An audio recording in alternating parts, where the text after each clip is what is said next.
অন্যদিকে আবার প্রচারে গিয়ে পানীয় জলের সমস্যা সমাধানের আশ্বাস অধীরের। দীর্ঘদিন ধরে সমস্যা বারবার প্রশাসনকে জানিয়েও হয়নি সুরাহা। কংগ্রেস প্রার্থীকে নালিশ বহরমপুরের শহীদাবাদের বাসিন্দাদের। প্রয়োজনে হাইকোর্টে মামলা করে ব্যবস্থার আশ্বাস অধীর চৌধুরীর। জলের সমস্যা, একটা পাট্টারের ব্যবস্থা, এনে তো কোনো কথা নাই। আর বিধবা ভাতার আজ 25 বছর থেকে আমি এমনি হয়ে বেড়াচ্ছি, তো আমার বিধবা ভাতার কোনো মূল্য নেই। মিউনিসিপ্যালিটি কাউকে জানাননি?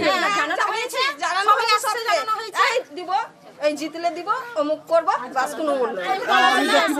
উনি বললে ঠিক আছে, ব্যবস্থা করে দিচ্ছি।